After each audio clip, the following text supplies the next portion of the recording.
Modern Farm with Man Farms. I'm your co-host, Amir Man. I'm your co-host, Gaurav Man. Welcome. This is episode number 13. Yeah, I think it's 13. Correct. Hit the money on the hill. I don't know what that means. I'm putting my toque back on. It's my thinking cap. What the hell does that mean? What do you mean? Money, I'm just putting my toque money cap on the hill. I'm grabbing my... Is that what you think about money and the weather? That's all you think about, right? Well, pretty much. The I'm farmer, just a that's gambler. farmer life. Just a gambler. The farmer's life right there. We just gamble. Gamble and ramble. I've had a chaotic week. I don't know what you want to talk about. What do you have to bring up to this table? I had a good week. It was my birthday on Sunday. Yeah, it was Father's Day too. Yeah. Is your birthday always on Father's Day? No, not always. What the hell happened here? Father's Day moves back and forth. Is that what happens? Yes. I need a break. That's one thing to talk about. Strawberry season is pretty much coming to an end. Well, the first portion anyways. I got bloom happening. Bloom means that they'll be ready in about 3 to 4 weeks. That will be my second wave. So I'm planning on going on a vacation to California the first week of July. Damn. I'm out of here, buddy. Vacation. Yeah, I'm going to go for a week to 10 days. Where are you going? California? Yeah, California. You going to San Francisco? I'm landing in San Francisco, going down to LA to San Diego. Fly right back. Damn. Don't know, round trip. Not you might round just stay trip, there, but right? I've spoken a one-way ticket. Huh? You might just stay there, right? Maybe. Open up a haunted corn maze in California. Farming's not easy there. There's a lot of haunted operations, but there's not that many agritourism operations. That's what it is. There's Disneyland and like Universal Studios and stuff, but not many places offer the possibility to go and visit animals and battlefield animals and have like a petting zoo and a play area and all those different types of attractions. It didn't rain much, so Doesn't rain at all. So clean, so well put together. The funny thing about that is they can't have any permanent structures because they're in a 100-year floodplain. Oh yeah. They can only put up tents. They can't have any permanent structures. They do a pretty good job for just that. 100%. But then along with that, they don't have rain to deal with, so it's not like they need tents. But then, you know, everybody like after going to Lynn Villa Orchards and looking at their operations in Pennsylvania and Philadelphia, where I think Hugh is from as well, and seeing how they don't have any interior buildings where they do have one, but they don't. Majority of their buildings don't invite public inside. They sell concessions and sell items right through the windows. So there's a order window and there's a pickup window, and that really made me realize that people are coming to the farm on days which are weather permitting. And on non-weather permitting, there's no need for you to facilitate an indoor area for people to sit down, buy food, and actually enjoy, you know, inside. Where all that can be done outside. Because when people do come to a farm, they come on sunny days. They expect to be outside. They enjoy being outside. It's not like you're going to a doctor's office or, you know, getting away your teeth fixed that has to be inside. This is just everything that's outside. So when you think of building a farm from this point forward, and I always do now, is that just have an order window and a pickup window. An order window, a pickup window, that puts off a mentality of offering the consumers the ability to order and their food from outside and stay outside and enjoy it outside is exactly what all farming is about. And that's what really blows my mind, that California has, that's just like in their daily brain. That's just what they do. Everything day to day is what they do. Just everything's outside in a beautiful setting, but because it's so weather permitting. Here we don't think like that. We think like, okay, when you're building a new retail space or you're building a petting zoo, a play area, you need to have it covered. You need to do this because you want consumers to come into your farm or people to enjoy your activities when it's raining. But nobody even comes on a rainy day. They don't. So you're wasting your time and effort. When we were building the freaking hay wagon, Dad's like, oh, we need to have a covering. We need to this. I'm like, dude, we don't. Yeah, sure, we need to have a covering for shade.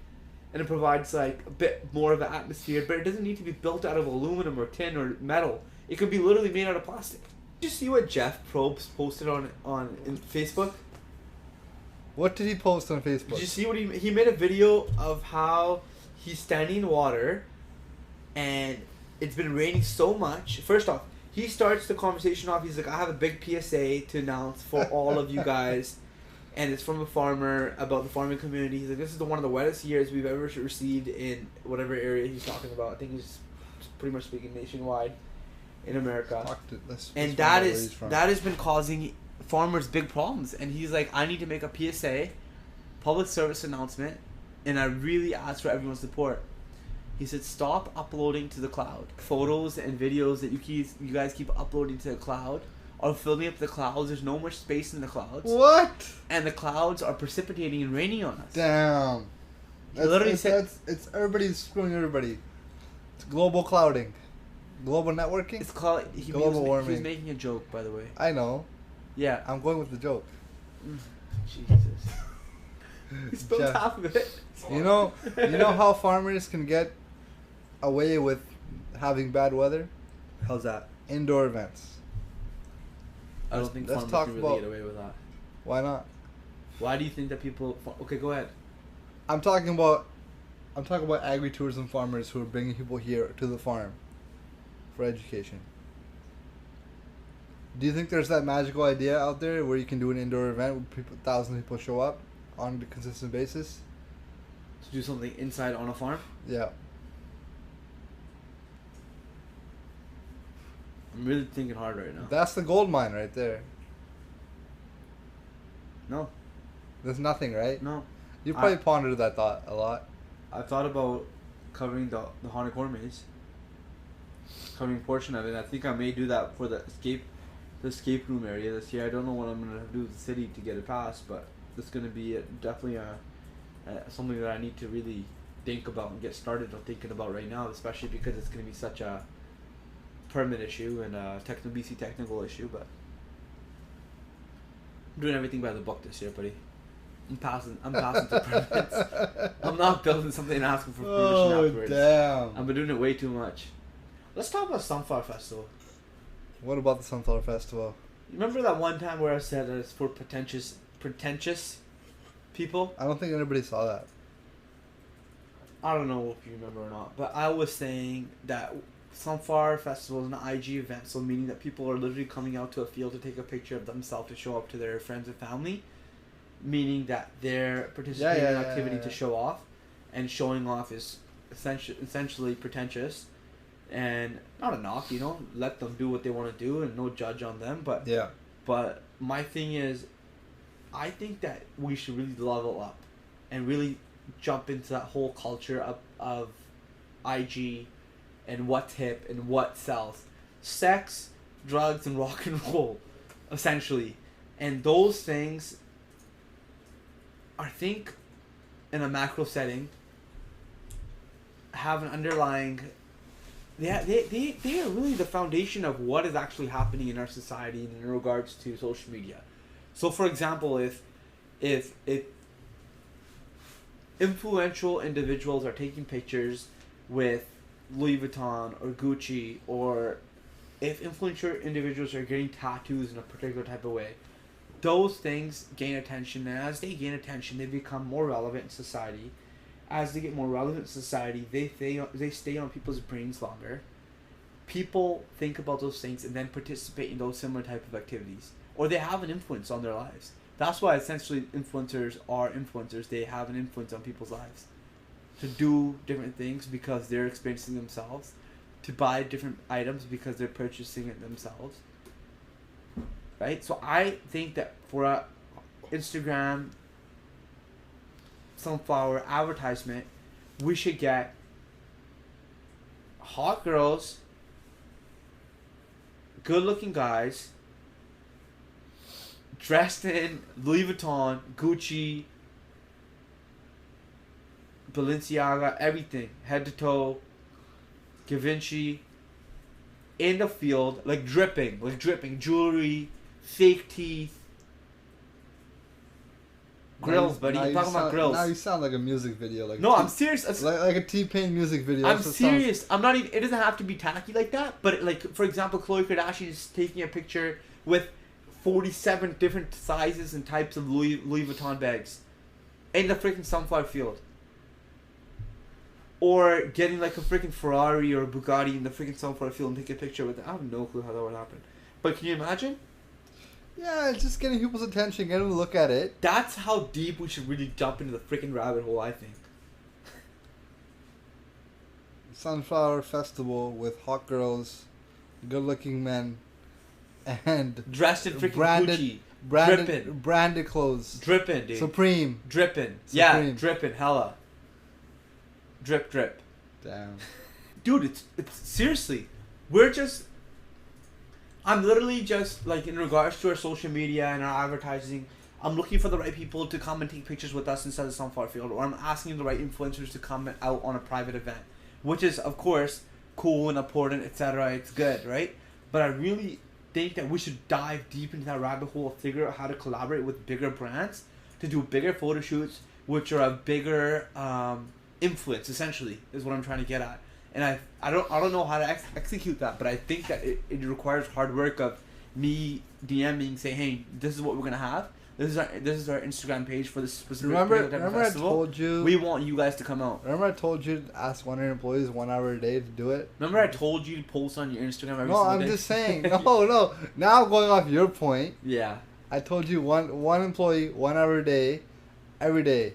Did you talk about that on the podcast? I think you did. No, I talked about that a long time ago. You did, yeah. Yeah. You told me to tell one of the employees that every single day for 1 hour to DM other brands, asking them. Ask the biggest brands you can think of. Biggest brands in the world to be a part of what we do. And how all you we need to do is hit one.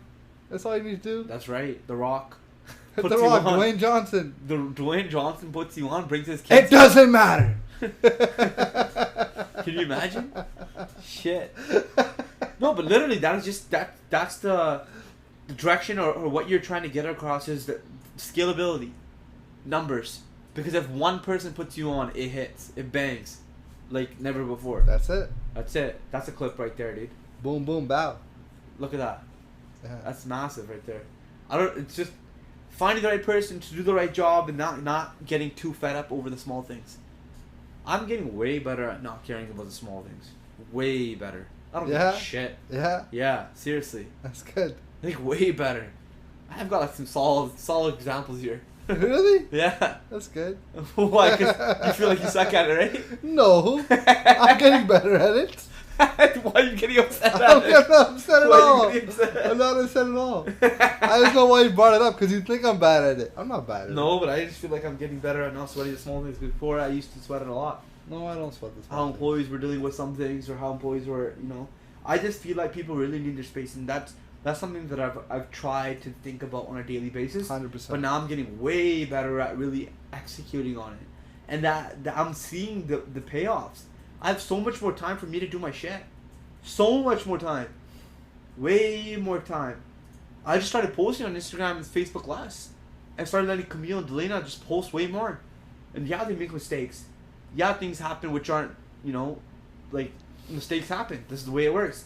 But it's giving me so much more time to think about everything else. Way more. Way more. And it's also allowing me to see, like, wow, we are still damn busy. Damn busy, even though I didn't post 3 times a day for the past 3 weeks. Literally, I haven't posted 3 times a day for the past 3 weeks. I posted maybe on average 1.5 times a day. But damn busy, because the posts are still good. You can't get strung up on the small things because it's just shitty. It ruins your entire life because your expectations are so high. You start thinking about one small topic about how the glare on a bottle is just ruining your life in a picture, when it doesn't really matter, to be honest. It's just a message you're trying to communicate. So all you're trying to do is accomplish the goal at hand. You want to create a tire. Tire still turns and it runs and it moves the car forward. It doesn't matter if the tire is gold, pink, blue, or purple. The whole objective was to move the car forward. If you get so strung up on how many spokes a tire has, how deep the dish is, how big the tread size is, all these things, and then all of a sudden you've pondered, Gary Vee's word, for another 6 weeks or 5 days or 5 hours, when your opportunity is being lost because that tire hasn't taken you to that next customer to pick them up. You're getting speechless over there. Coach, I hit you hard or what? You just talk a lot. What's the whole point of this, man? I'm trying to push some content on you. Oh, shit. I think I'm getting better at that too, to be honest. That's good. I just keep looking out the window to my tanks. Yeah, you got fresh new tanks, buddy. I got 3 new friends in here. Damn, those things are expensive, right? They're called 1, 2, 3. That's the names. Dumb, dumber, and dumbest? You kidding me? That thing can clean itself. It's sick. You hook it up and clean It's itself. awesome. It'll mix itself. There's a mixer in there too. They're they're just as good as each other, and no one's better than the other, right? 100%. That's awesome. They're triplets. You didn't turn them on though. 3 brothers. Did you hug them yet? I did. I swear I did. They're big ass tanks. We're talking about big ass tanks that Gaurav just bought. 5,000 liter tanks, 820 kg each. Now, are we medium sized winery now or what? No. Why We're not? still a small winery. Medium sized winery is like 50,000 cases. We're not there yet. How many cases is one of these tanks? One of those tanks is 5,000 liters, which is roughly 600 cases. 600 cases? Yeah, so basically we need to turn over Yeah, hold on. about Go ahead.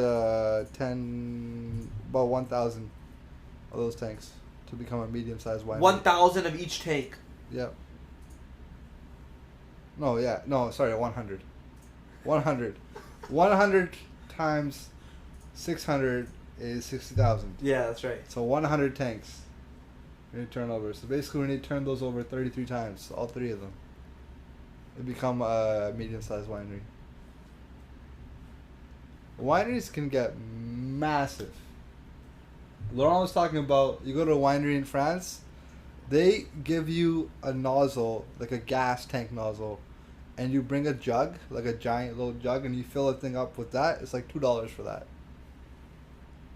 That's how big wineries get. I went to Spain, I had a bottle of wine for €1. And they're making money on that. How? It's because they have freaking millions of liters of wine they make every year. Their production costs are just so low. It's so low. It's so low. They've been doing it for so long. They probably have higher brands offshooting lower brands. They're probably making money, like millions and millions of dollars a year.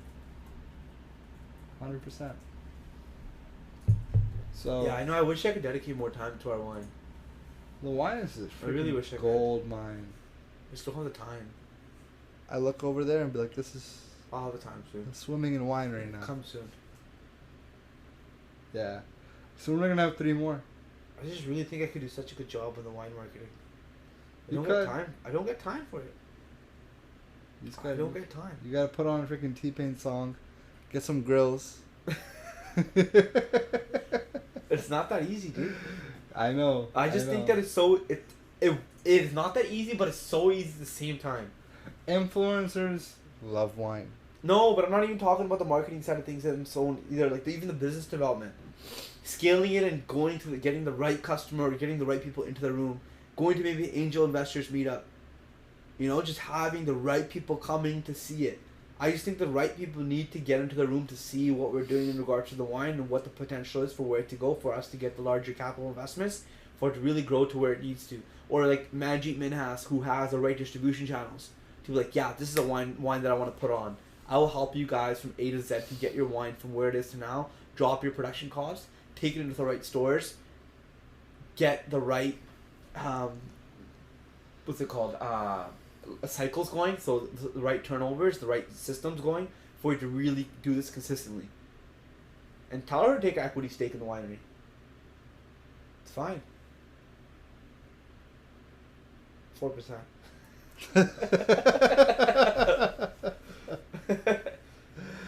4%. That's a $100 million valuation. Serious? It's, no if problem. You like, no problem. If you have in your brain like this week, I'm gonna go to Calgary where Manjeet Minhas is and see her in person and interrupt one of her meetings and be like, this is what I'm doing, or give her some bottles of wine and try. This is what you want to do this week. Maybe that 1 week of your time investment could lead to a 10-year or 10 million deal payoff. It's the same thing with influencers. You want to talk to the right influencer, you get to freaking Drake, same shit's gonna happen. Yeah, who knows about that? That's more of a long shot, dude. Manjeet Minhas means like that's a brown person trying our brown wine. It's lit. That doesn't mean shit. I'm not trying to say racistly, but obviously when you have one of your own team members, mango one of your own team members trying wine. Mango people. Yeah, that's what mom said. Mango people. Mom says we're mango people. Oh, I get it. Yeah, it's straight, man. You have, if you're from Ireland, like if Conor McGregor sits here and he sees like another person with an Irish accent asking him to do a sponsorship deal, he'd be more inclined to speak to him and see where he's come from, what his story was. It's just you relate to the person. It's not a racist thing. I'm not saying it's racist. For sure. For sure. No, we'll get there. It's only been like 3 years, 4 years. Damn right, stay patient. Yeah. It's growing every year. I'm hella patient. You're hella patient? Hella. Really? Yeah, way more than before. That's good. I think we're very patient now. That's really good. Patience is happiness. No expectations is happiness. Buddy. That's what I'm saying. It's hard to have lower expectations when you expect so much of yourself. Lower expectations, happiness. Having no expectations, that's called failure. Yeah, right? 100%. You can't have no expectations. No way. Let's talk about HR. What does HR mean in regards to Man Farms? It's hiring. What are the other parts of HR that are not happening or is not happening? Or hiring the right people, hiring the wrong people? Why are you biting your hand, man? You're getting salty over there. What does it mean to you? HR means to me is, I feel like if I went back to business school, I would probably specialize in HR. It's the most important part of a business because it's human resources. Human resources, this is all human resources in here. So you hire the right humans to do the right jobs, you're going to be a successful person, business person. To break it down really simply. So I feel like I feel like sales, marketing, finance, economics gets more attention than HR should. HR is really important. It's not easy finding the right person. I think HR is the technicalities of HR and how to really do things.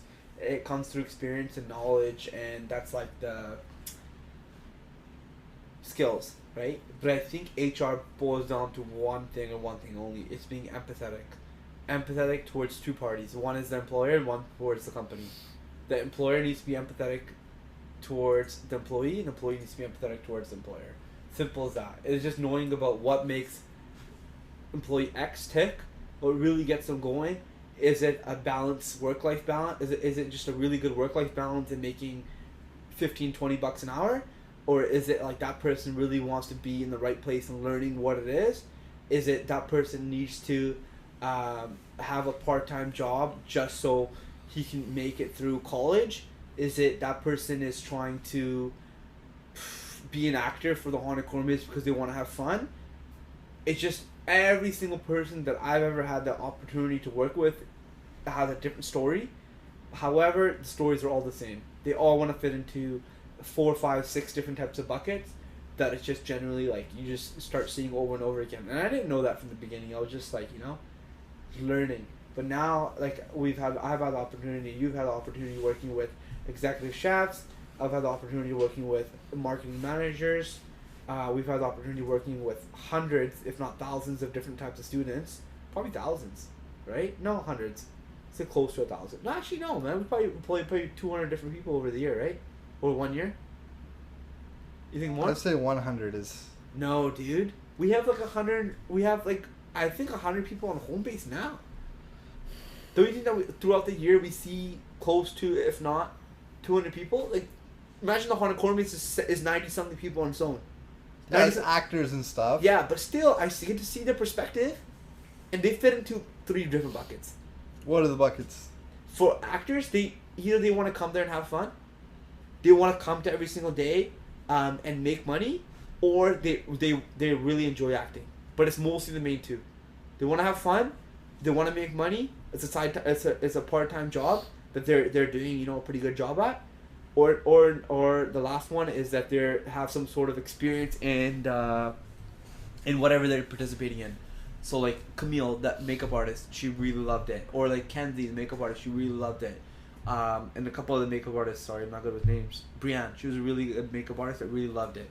Or there's another one, people, you see them, their buckets shift as they get older and they go through different parts of their lives.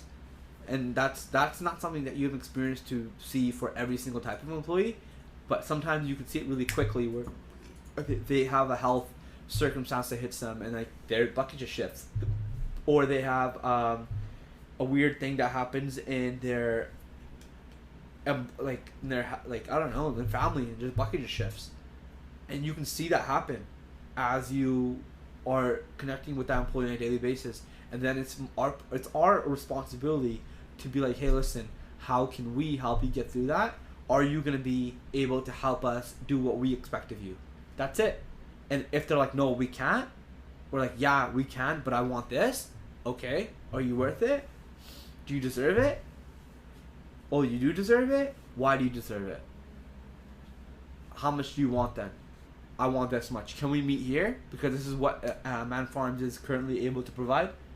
Yeah, that's it. That's literally my perspective on every single employee that we get to work with. I have this liquor store that wants to display. It's in Abbotsford here. Yeah. They want to put a tent up. They want us to sell berries there, and they want to have goats there while we're doing a wine tasting. That's lit. They're not a busy place. Oh, really? No. But what's the point of having goats there then? They just want to do it. They want to do something unique. If it works, I can scale it to different places. Cool. Yeah, we should do that. Jesus. Yeah, I went there, had a meeting. They want to order some wine for a display for the month. She's like, I want to put hay everywhere. I'm like, okay, let's do that. Let's do that. Tell her to make a little pen. They make a pen or we make a pen? Tell her to make the pen. I don't think she'll be able to make... I can ask her to make a pen. Tell her to make the pen. How? What is she supposed to make the pen out of?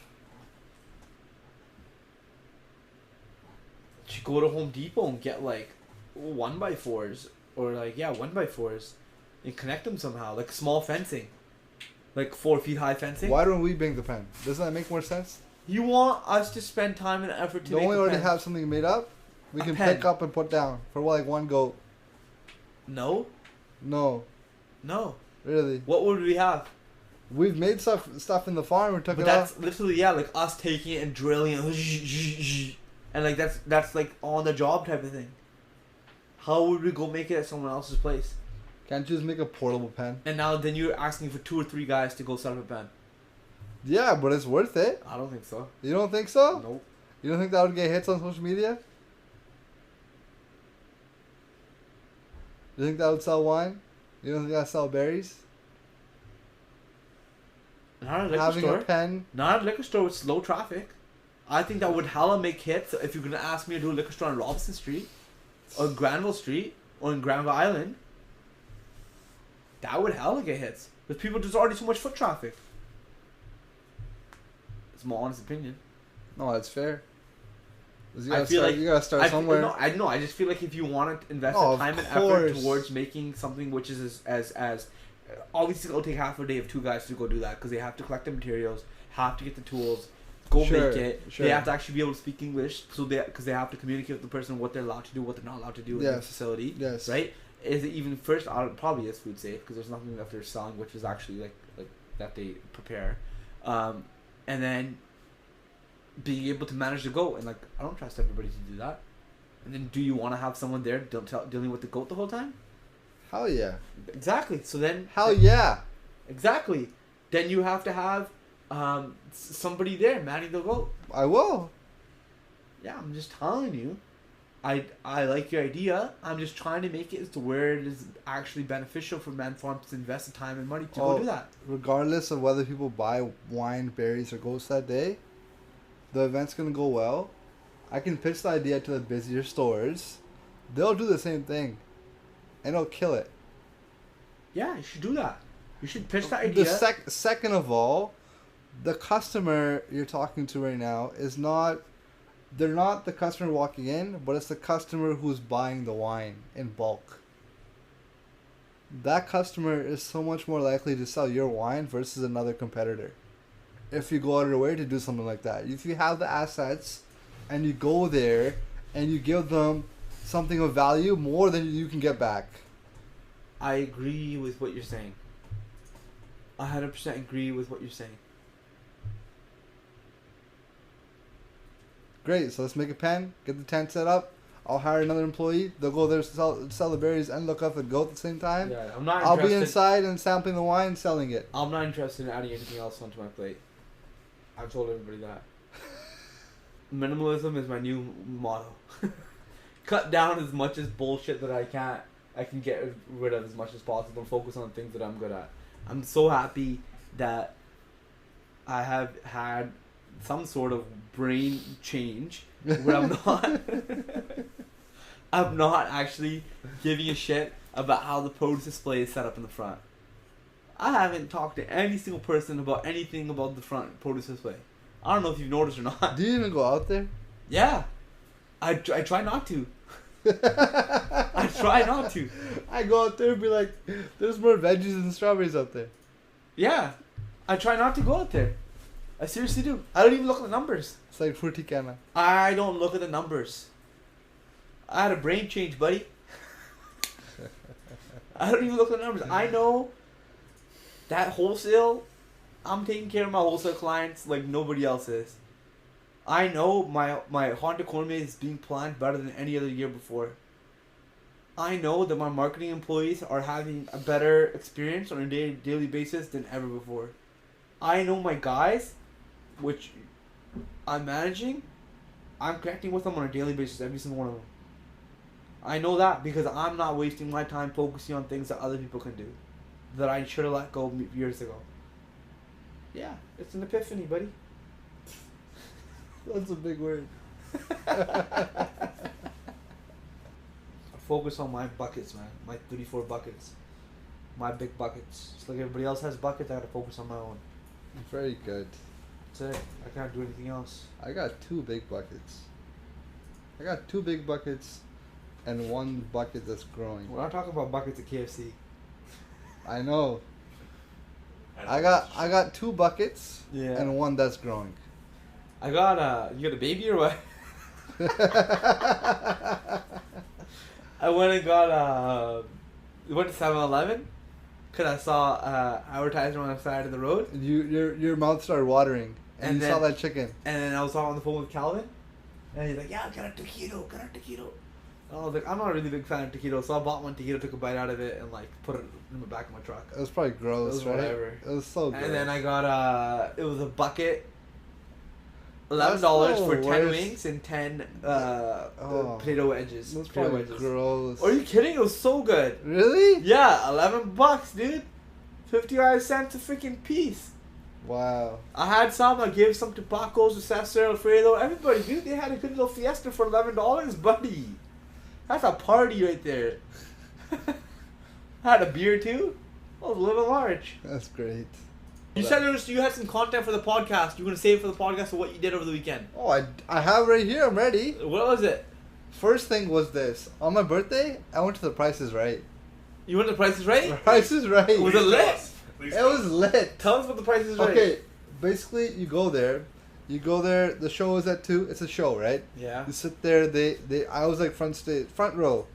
Because I got the sickest tickets. I was there. People were up there like saying the numbers. I was there. Behind them. Shut up. I swear. I was Are in you the going to corner. be on TV? No. Oh, shit. Why It's not going to be on TV. It wasn't like the Hollywood Price is Right. Oh. It was the Price is Right, but like it wasn't like Drew Carey and like those people. How do you go to that one? You got to go to Hollywood. You have to go in a draw. You have to get selected for free. Oh, shit. And then from there, you have to somehow get on the show. Yeah. And then some of you win the freaking wheel, then you win the showcase. Oh. Yeah. So basically, they had freaking so many draws, so many this, and I didn't win any. You didn't win any? Did anybody else win around you? No one really won. No? Honestly, like, people sucked. Was it rigged? I don't think it was rigged. I think maybe the showcase was rigged, I'm thinking about it, but I don't think it was rigged. The showcase is the last part where everything else shows up, right? Yeah. So it's like a place where like you get like a big prize. Yeah. So basically what happened was like it's not the regular Price is Right, whereas like you have 4 contestants and then 1 wins, right? And the other 3 stay. It was you have 4 contestants, 1 wins, and then the other 3 lose. And then you get another 4, and then you get another 4, so more people could go. Oh, that's how it works. Okay. So basically, one guy only won the actual prize. Obviously, they won like the prize for like one was like a guitar, another one was like a MacBook, right? Oh, okay. For like guessing how much it was. Somebody won some of that? People won that because that's sick. They get on the show, they won that, right? But yeah. like, the next prize, only one person won. They won like a grill. Oh shit. Like a whole like grill set, barbecue set. Yeah. And they were playing the games, which was fun to see. This that. And then the showcase came, right? Yeah. So the way the showcase is supposed to work is like people who win the game are supposed to spin the wheel and go to the showcase, but people who won the game did not get to spin the wheel. There's three other people that got selected to spin the wheel, and they would win a prize. So they're trying to get as many people up there as they can. Versus like the regular game show, you know? Yeah. So for the showcase, 2 random people got selected. Yeah. Right? It was 2 trips, one to Hawaii, one to New Orleans. Yeah. Right? It was like a kitchen set with like fridge, microwave and stuff, right? Yeah. And then it was a brand new car. Yeah. So they got a car, right? But both of them, one guessed 28. I was sitting in the row. I'm like, okay, it's going to be between...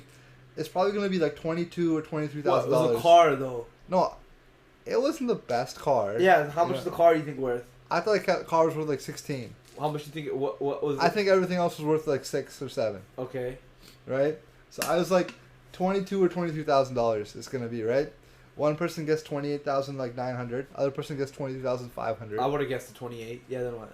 The showcase was $23,200. Both of them went over, no one won. Because when you go over, you don't win. You don't win. So if I was up there, I would have won a car. Because if you just guessed under, you would have won, right? Yeah, you could have said $1. Thinking back, I don't know why the second person, because the second person guessed less, right? Yeah. I don't know why they wouldn't have just guessed $1. I know, right? Because the highest person, they would have been over. If you guess underneath them, you're guessing they're going to be over. Shit. Right?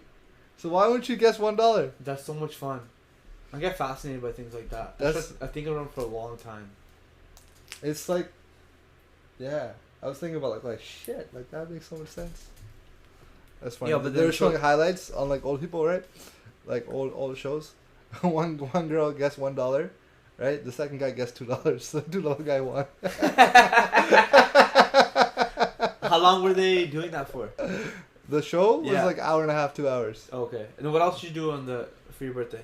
Well, the night before I went out, bunch of buddies, went to celebrities, got drunk. Was it a good time? It was a good time. Yeah. And then basically, I just spent the whole day in Vancouver with a couple buddies. How was that? That was nice. It was really nice. Just chilling out, doing nothing. Yeah. Did you guys have a place? Yeah, we had a place that night. Shit. Yeah, it was a good time. Yeah, buddy, I'm going to California for a freaking week and 10 days, man. Dude, when are you going? July 3rd. July 3rd? Yeah. Yeah? I haven't booked my ticket yet. I'm going to Amsterdam July 15th. Yeah, well, I'll get back and you'll be gone. Yeah. I'm leaving for a week. Yeah. It's a little bit of a hectic. A week including the flight or not including the flight? Including the flight. That's everything. 18 hours there and back. And plus 2 hours travel time and back. You're traveling for 24 hours. Is it really that long to get to Amsterdam? It's 9 hours. Really? 8.5, 9 hours. That's not too bad. Well, I'm just saying it's 2 hours. Like no, I understand. 2 hours from the point you leave this house. You're not like getting on a plane for 3 hours. Yeah. You're gonna get off. Is another hour and a half. 2 hours. Yeah. You can say, right? Yeah. For 3 hours till you get to your actual airport. 3 plus 3 essentially 6 hours plus 9 hour flight. So you're at 15 hours right there. Yeah. 30 hours you're traveling. Yeah, I know. So what? It's worth it. No, it is. 100%. Amsterdam's awesome. You never been to Amsterdam, right? No, I've been there. I was there 2 days. 2 nights. Oh, yeah. When you yeah, the reason why we're going to Amsterdam is we're taking a train to Belgium. Yeah, Belgium's not far. Yeah, so we're going there for Tomorrowland. Anyways, yeah. So after that, it was my birthday. I went to the Price is Right. What else? I wrote some stuff down here. Okay. Yeah, basically, on Monday, I went to a store and expecting them to buy 9 cases to do a display, and they ended up buying 21. So that was a win. And then I set up another meeting on that same day with another store, and I was expecting them to buy 15 cases. They bought 21. That's so 42 cases in one day wasn't bad. That's set up for July. Setting one up next Wednesday, and the other one on the weekend, the week after Canada Day. And then, what else? Yeah, the freaking tanks are up. I'm hyped about that. I have 3 times 5,000 liter tanks that we're gonna make a lot of wine in. Never gonna sell it again. It's one of the biggest pet peeve. What do you mean? Shooting yourself in the foot when you're selling out of wine.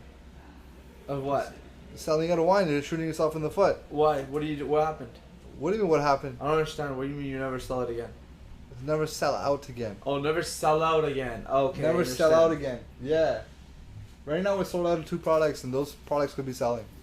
That's you know? true. So, don't want that. Don't want that at all. Yeah, then we're doing fermentation. A bunch of strawberries went to shit. Why? So they're on the sun too long? Not on the sun too long. Yeah. No labor. Sucks. Bad timing, no labor. Okay. Yeah. How many strawberries went to grab? 4 pallets. 4 pallets? 4 pallets. Yeah. Dad was there, right? He looked at one, he's like, I'm throwing these in the forest. That's what he said. Why? What was wrong with them? They're all moldy. The barrel, because they're in the metal barrels, right? The barrel is basically like conducting all the heat in the berries. It was like 50 degrees in there. That's so bad. It sucks. Should have been inside. There's where could you put them inside? There's nowhere to put them. There's 14 pallets. You used 10 of them? I used eight of them. 8 of them So right now. 6 went shit then. No, there's 3 more in there. You Is still that right? No, yeah, I used 3 minus 14. I don't know, man. 10 of them are gonna use that. So, yeah, that sucks. Alright guys, thank you for listening. Hope you guys have an awesome week. And we are very happy that you guys are here. Thank you for watching. My name was Zamir. My name's Gaurav.